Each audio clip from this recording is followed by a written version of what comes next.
आज अपन समझेंगे कि व्यक्ति के जीवन में दुख क्यों आता है। क्या व्यक्ति दुख को मांगता है कभी? तो उसकी परिभाषा को आज समझने की कोशिश करेंगे। बहुत ही जबरदस्त, आप ध्यान लगा के सुनिएगा, आपकी जिंदगी संवर जाएगी, आपकी जिंदगी बन जाएगी। एक व्यक्ति ने प्रश्न पूछा, सुख किसको चाहिए? तो दूसरे ने जवाब दिया, सभी को, गरीब हो अमीर हो या रोगी हो निरोगी हो, शिक्षित हो या अशिक्षित, सबको सुख चाहिए। उसने फिर प्रश्न पूछा, सुख कब चाहिए, दिन में या रात में? तो दूसरा व्यक्ति बोलता, हर 24 घंटे, हर 12 महीने, 24 घंटे, हर घड़ी उसको सुख चाहिए। सुख किसको चाहिए, कब चाहिए? मतलब दुख किसको चाहिए और कब चाहिए? दुख किसी को नहीं चाहिए और कभी नहीं चाहिए। यानी दुख किसी को नहीं चाहिए। दुनिया में लाखों कंपनियां हैं, सामान्य नियम से कोई भी कंपनी कैसा माल बनाना चाहेगी? वापिस दूसरे ने प्रश्न उत्तर दिया, सभा में श्रेष्ठतम माल। कुछ अन्य लोग अधिकतम मुनाफा हो ऐसा माल बनाना चाहेगा। फिर प्रश्न, नहीं, माल चाहे कितना भी अच्छा हो या प्रॉफिट वाला हो, परंतु उसकी मांग ही ना हो तो? अतः सामान्य नियम यह है कि कोई भी कंपनी वही माल बनाना चाहेगी जिसकी बाजार में मांग हो। जिसकी डिमांड ही ना हो ऐसा माल कोई कंपनी कभी नहीं बनाती है।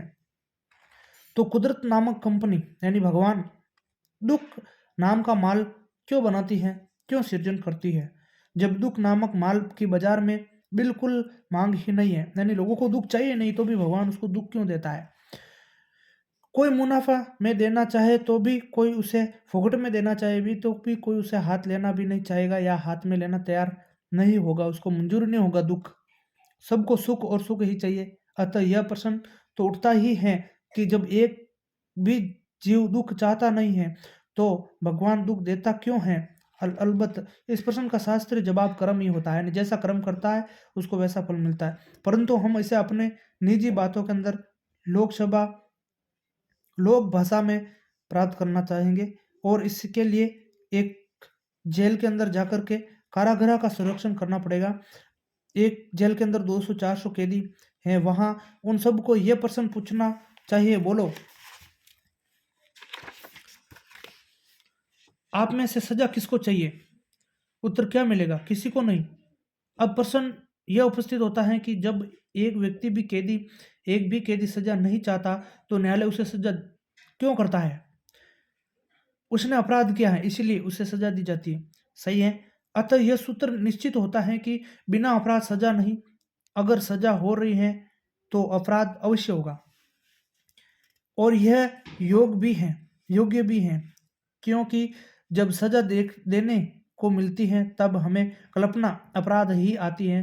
जैसे कि पड़ोस के घर से आवाज आ रही है, पिता मार रहे हैं, पुत्र रोता हुआ चिल्ला रहा है, पुत्र क्या किया यह हमने पता नहीं है, हमें कल्पना क्या होती है कि इसने कुछ ही अपराध किया होगा। परीक्षा में अन्य उत्तीर्ण रहा होगा, किसी को नुकसान पहुंचाया होगा, या माता पिता का अनादर किया होगा। पशु के गले में एक लकड़ा बांध दिया जाता है तो उसे पैर से टकराता रहता है, जो चोट करता रहता है।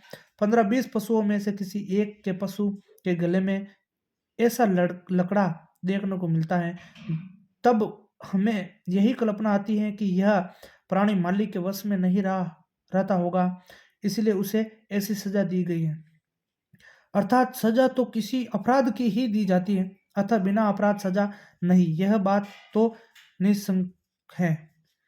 अब इससे भिन्न परिस्थितियां में विषय में सोचें। पिता पुत्र के को मार नहीं रहा, उसकी प्रशंसा कर रहा है, उसको कुछ इनाम दे रहा है, यह देखकर क्या कल्पना करेंगे? पुत्र ने कुछ अच्छा कार्य किया होगा, अतः दूसरा सूत्र निश्चित होता है, बिना सत्कार्य इनाम नहीं। ज्ञानी पुरुष कहते हैं, इन दोनों सूत्रों को हमें अपने जीवन के संदर्भों में भी देखना चाहिए। शारीरिक, आर्थिक, पारिवारिक, सामाजिक इत्यादि अनेक विध परिस्थितियों का संकल्प कर यही है हमारा जीवन।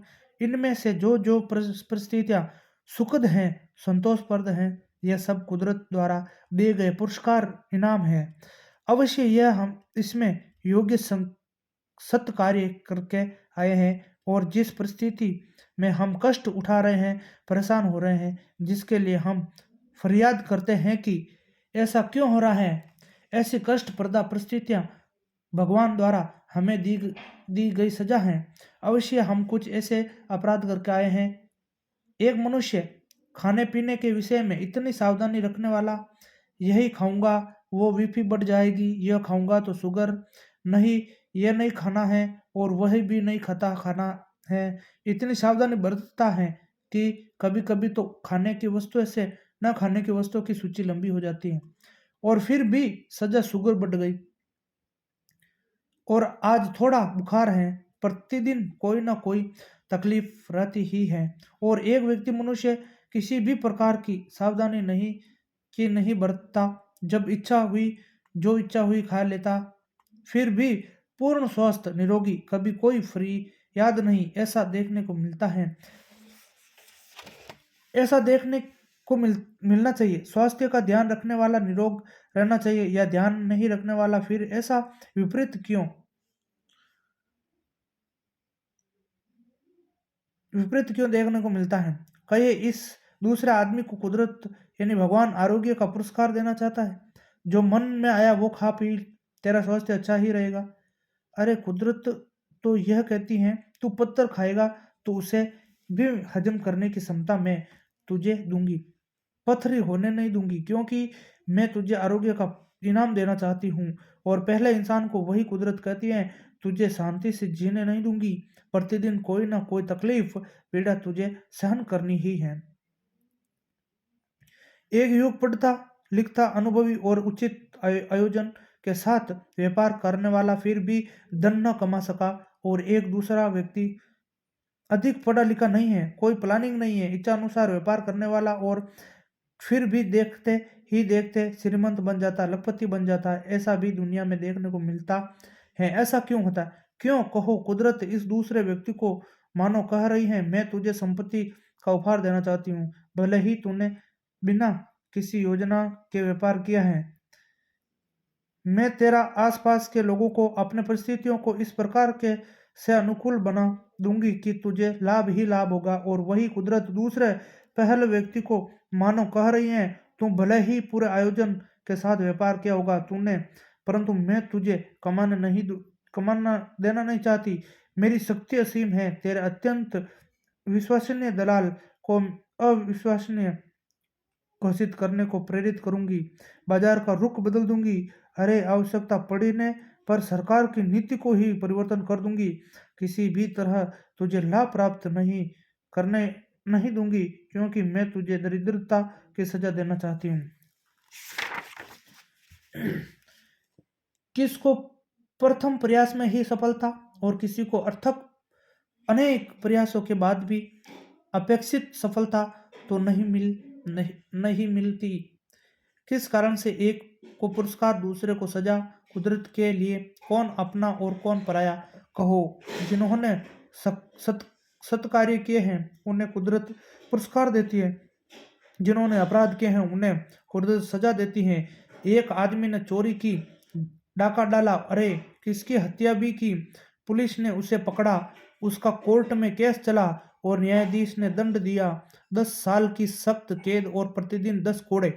जेलर ने उस कैदी के पास सुबह से शाम तक सख्त परिश्रम करवाया। शाम होते ही वह हंटर लेकर आया और बोला, चल कोड़े खाने के लिए तैयार हो जा। अगर अगर कैदी यह कहे, मैंने तुम्हारा क्या बिगाड़ा, मैं कोई मार खाने वाला भी नहीं, मैं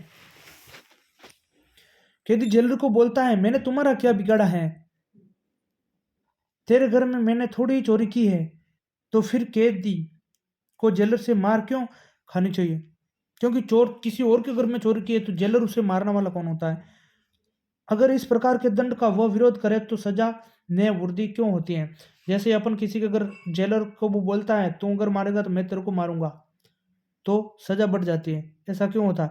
जेलर तो न्यायालय के आदेश से मारता है, यानी उसको तो एक आदेश मिला था कि उसको ये सजा देनी है। सही है ना? कैदी को समझना चाहिए कि जेलर अपनी इच्छा से नहीं, न्यायालय का आदेश है इसीलिए मार रहा है। अगर केंद्र सरकार ऐसा प्रस्ताव पारित करना चाहे कि पूरे देश में ना कोई न्यायालय हो, ना कोई कारागार हो, ना कोई जेलर हो, ना कोई सजा हो, जिसको चाहे वो हमारी राय जानना चाहे तो हम इसके लिए हाँ कहेंगे या ना? आवश्यक ना ही कहेंगे। क्योंकि सब में सबको न्यायालय चाहिए, क्योंकि सबको न्याय चाहिए। ऐसे अगर न्यायालय नहीं होगा तो सब अपनी अपनी मर्जी चलाएंगे, क्योंकि हम जानते हैं कि ऐसा करने से देश में किसी प्रकार की व्यवस्था नहीं रह सकती। सर्वत्र अराजकता फैल जाएगी, हमारे लिए भी शांतिपूर्ण जीवन असंभव हो जाएगा। इसका अर्थ यह है कि अगर देश में व्यवस्था कायम है तो न्यायालय व्यवस्थित रूप से सक्रिय है, और जहां भी कोर्ट जितने अंशों में निष्क्रिय है उतने अंशों में देश में अराजकता, दंगे, लड़ाई है। जिस प्रकार देश में उसी प्रकार संपूर्ण विश्व में, समस्त ब्रह्मांड में भी व्यवस्था तो स्थापित है ही, यानी भगवान की भी एक व्यवस्था है। तो निश्चित रूप से इससे पूरी दुनिया में कोई न्यायालय सक्रिय होना ही चाहिए। इस न्यायालय का नाम है कर्म सत्ता, यानी भगवान की कर्म सत्ता की डिमांड के अनुसार उसको फल यानी सजा या पुरस्कार दिया जाता है। भारत सरकार को केवल मनुष्य को ही अपने प्रजाजन मानती है। इस कर्म सत्ता का न्यायालय स्थापित करने वाली कुदरत का शासन तो मनुष्य को ही नहीं, पशु पक्षी, कीड़े मकोड़े आदि छिद्र जंतुओं को एवं वनस्पति आदि केंद्रीय जीव मात्र को अपनी प्रजा मानती हैं। इसमें से कोई भी जीव छोटा बड़ा जैसा अपराध करता है ऐसा दंड कर्म सत्ता का यह न्यायालय देता है। परंतु न्यायालय का कार्य तो केवल सजा निश्चित करना है कि 10 कोड़े लगाए जाए इत्यादि। न्यायाधीश स्वयं कारागार में आकर कैदी को कोड़े मारता नहीं है। सजा का अमल करने का कार्य तो जेलर का है। उसी प्रकार कर्म सत्ता का न्यायालय भी केवल सजा निश्चित करता है, तो उसका अमल करने वाला जेलर कौन? ज्ञानी पुरुष कहते हैं कि यह जेलर सगा भाई भी हो सकता है, या भतीजी हो सकती है, या फिर भागीदार, नौकर या पड़ोसी भी हो सकता है, सास हो सकती है, या बहू भी, देवरानी भी हो सकती है, या जेठानी भी। हाँ, हमारे आसपास रहने वाले सभी जीव इस कर्म सत्ता के न्यायालय के कर्मचारी जेलर हैं। इनमें से किसी को भी जेलर को यह सर्वोच्च सत्ता आज्ञा देती है, जा इस मनुष्य को गाली देकर आ। वह तो आपको गाली देना चाहता नहीं था, लेकिन वह तो चिट्ठी का चाकर आपको गाली देकर चला गया। दूसरे दिन मनुष्य को हुक्म दिया, इसे एक थप्पड़ मारना। यानी भगवान कराते हैं ऐसे, आपको सजा देने के लिए उस व्यक्ति को वो बोलते हैं। यानी वो व्यक्ति आपको से पंगा लेना नहीं चाहता, मगर कुदरत का ऐसा न्याय है कि तू उसको थप्पड़ मारेगा। उसने आपको एक थप्पड़ पेश कर दी। इस कर्म सत्ता ने किसी से कहा, इस व्यक्ति ने ऐसा गुनाह किया है जिससे दंड के रूप में उसे 1 लाख रुपए का नुकसान पहुंचाना है। उस जीव ने आपके व्यापार में ऐसी गड़बड़ी कर दी कि आपको 1 लाख रुपए का नुकसान यानी घाटा हो गया। गाली देने वाला, थप्पड़ मारने वाला, नुकसान पहुंचाने वाला, आखिर ये सब जेलर ही हैं। इसीलिए गाली देने वाले को अगर हम यह कहें कि भले आदमी, मैंने तेरा क्या बिगाड़ा है, तू मुझे गाली दे रहा है, तू मुझे गाली देगा तो मैं भी तुझे गाली दूंगा, तो सजा बढ़ेगी या कम होगी? बढ़ेगी, क्योंकि उसे वो अपन को सजा दे रहा है। अगर अपन उसका विरोध करेंगे तो उल्टा उसके झंझट में पड़ जाएंगे, और जो कार्य अपन कर रहे हैं वो अपन के हाथ से छूट जाएगा और अपन उसके अंदर फंस जाएंगे। क्योंकि कुदरत यही चाहती है, क्योंकि आपने कोई गुनाह कर रखा है तो उसकी सजा हमें कुदरत देती है। हमें सजा बढ़ानी होगी या कम करनी होगी, ये आप सोच सकते हैं।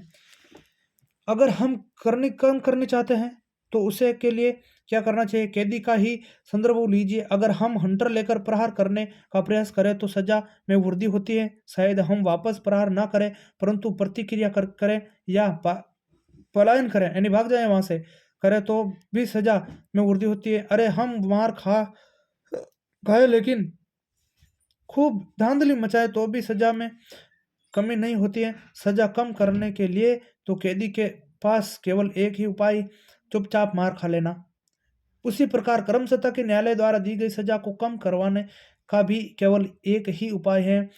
वह उपाय है शांतिपूर्वक धैर्य के साथ सहन कर लेना। यानी सहन शक्ति होनी चाहिए आदमी के अंदर। अगर आप सहन शक्ति नहीं करोगे, गुस्सा आएगा, तो आप जो काम कर रहे हो, मान लो आप कोई बहुत बड़ा काम करने जा रहे हो और कोई व्यक्ति आया आपके उलझन डाल दिया, अगर अपन उसी से फंसे रहे, उसी के उलझन में उलझ गए, तो अपन जो महान कार्य करने जा रहे हैं वो कार्य अपन के हाथ से छूट जाएगा और अपन वहां फंस जाएंगे। यानी कहने का मतलब ये है कि अपन सफल होते होते रह जाएंगे, अपन सफल नहीं हो पाएंगे, क्योंकि वो व्यक्ति तो आया है, कुदरत ने उसको भेजा, ये सफल हो जाएगा, ये अपनी मंजिल को हासिल कर लेगा। इसको आप प्रताड़ित करो, इसको फंसाओ, तो आपको ये ध्यान रखना कि उसके चक्कर में नहीं फँसना है। वो आपको गाली बकता है, चले जाओ, बकने वाला जाने और सुनने वाला जाने। आप इस कान से सुनो, इस कान से निकाल दो। कोई आपको मारने भी आया ना, तो उसको छोड़ दो। उसको देखो कि बाद में देखेंगे इसको, अपन अभी कौन-सा कार्य कर रहे हैं, आप उस पे ही ध्यान दो। चाहे आपको कोई व्यक्ति मार रहा है, आपको गाली बक रहा है, आपको फँसाने की कोशिश कर रहा है, आप उस पे ध्यान मत दो, आप अपने काम पे ही ध्यान दो। क्योंकि उसके चक्कर में जो आप काम कर रहे हो, जो जिस जहाँ पे आप सक्सेस होने वाले हो, तो उसको अगर आप क्या करोगे, छोड़ दोगे, तो आपकी सज़ा वहाँ बढ़ जाएगी और आप वहीं फँस जाओगे जो आप कार्य करने जा रहे थे, जिस चीज़ को हासिल करने जा रहे थे, आप पैसे वाले बनने जा रहे थे या आप कोई जॉब लेने जा रहे थे, वो आपके हाथ से छूट जाएगी। जैसे इसका उदाहरण है, प्रभु महावीर के कानों में किले ठोकने वाले ग्वाले की शक्ति अधिक थी या प्रभु महावीर की? प्रभु महावीर की। तो फिर प्रभु ने उसे कानों में किले क्यों मारने दी? यहाँ तो तू मेरे कानों में किले मारना चाहता है। इतना कहते हुए उसके कानों को उमेटा होता तो चीखता चिल्लाता हुआ कहीं भाग जाता। न तो प्रभु ने ऐसा कोई प्रहार किया, न प्रतिकार किया, न हो वहां से पलायन किया। शांतिपूर्वक सूल डाले जाने की भयंकर पीड़ा सह ली। किस लिए? क्योंकि प्रभु जानते थे कि यह तो केवल जलर है, मेरे ही अपराध की कर्मसत्ता द्वारा दी गई सजा का अमल करने वाला। ग्वाले पर प्रतिकार रूप से प्रहार करने में कोई मैं अपनी सजा को बढ़ाना नहीं चाहता। यानी भगवान महावीर के कानों में किले ठोकी गई थी, तो उन्होंने क्या सोचा कि ये भगवान की दी हुई सजा है, इसकी ग्वाले की कोई गलती नहीं है, और उसने किले मार दिए और भगवान ने, महावीर प्रभु ने उसकी सहन कर ली। प्रभु का अपराध क्या था, यह तो आप जानते हैं ना। 18वें भाव में रात्रि के समय निद्रा नहीं आ रही थी, अतः आपके जीवन में भी ऐसा ही होता है ना। एक और दुकान जाने का समय हुआ हो, दूसरी ओर टीवी पर आईपीएल मैच का सीधा प्रसारण हो रहा हो। आपने सोचा 2 आवर देख लूंगा फिर चला जाऊंगा दुकान। तो क्या 2 आवर देखने के बाद में आप खड़े हो पाओगे? नहीं। कभी कभी तो 2 आवर के 12 आवर भी हो जाएं, फिर 12 के 20 हो सकते हैं, दूसरी टीम भी 20 हो गई, ऐसे ही पूरे मैच खत्म हो सकता है। इस बात से कम में इतना तो समझ लेना चाहिए कि इंद्रियां जीव को गुलाम बनाती है। इंद्रियां मानो जीव को कहती हैं, भले तूने भले तय किया कि 2 आवर होते ही खड़ा हो जाऊंगा, परंतु अपनी इच्छा अनुसार कार्य करने के लिए तुम स्वतंत्र नहीं हो। जब तक मैं सम्मित नहीं देती तब तक तू खड़ा नहीं हो सकता। यानी कहने का मतलब है, आपको सजा देने के लिए इस संसार के अंदर बहुत सारे लोग हैं। जैसे भी आपके जीवन में अगर कोई व्यक्ति आए और आपको उलझाने की कोशिश करे, या वो पड़ोसी हो आपको किसी भी चीज़ के दुख देना चाहे, तो उससे आप बचें। उससे बच के आप दूसरी जगह चले जाए, या उसको छोड़ दे, उसको इग्नोर कर दे। क्योंकि आप अपना कार्य का पर ध्यान रखें कि मैं अभी कौन सा कार्य कर रहा हूँ, है ना। उस कार्य को सफलता होने के बाद में उसको वापस आप ध्यान करें कि तूने मेरे को उस दिन क्या बोला था। और जब तक आप उस सफलता को याद हासिल करोगे, तब तक वो खुद व्यक्ति आपसे माफ़ी मांगने के लिए आ जाएगा कि भाई उस दिन मेरे से गलती हो गई। क्योंकि वो उसी दिन चुना होता है, आप कोई अच्छा कार्य कर रहे होते हो और उसी दिन वो व्यक्ति आपको दुःख देने के लिए आ जाता है, या किसी चीज़ के अंदर फँसाने के लिए आता है कि ये फँस जाएँ और आगे ना बढ़े। तो आप कृपया ध्यान रखें कि आप किसी से भी आप लड़ाई झगड़ा करने से या किसी से भी बात करने से पहले आप अपना टारगेट को ध्यान रखें कि अभी मैं प्रेज़ेंट टाइम कौन-सा कार्य कर रहा हूँ, कौन-सा मेरा काम चल रहा है, क्या दूसरी चीज़ जो मेरे जीवन में आ रही है, क्या वो इस कार्य में बाधित मेरे को करेगी या मेरे को भटकाएगी? ये पहले आपको निश्चित करना है। और जिस दिन आप ये निश्चित करने लग गए, आपको पता चलने लग गया ना, तो उस दिन आप कभी असफल नहीं होगा अपनी ज़िंदगी में। मेरा वीडियो कैसा लगे तो लाइक, शेयर, कमेंट ज़रूर करिएगा।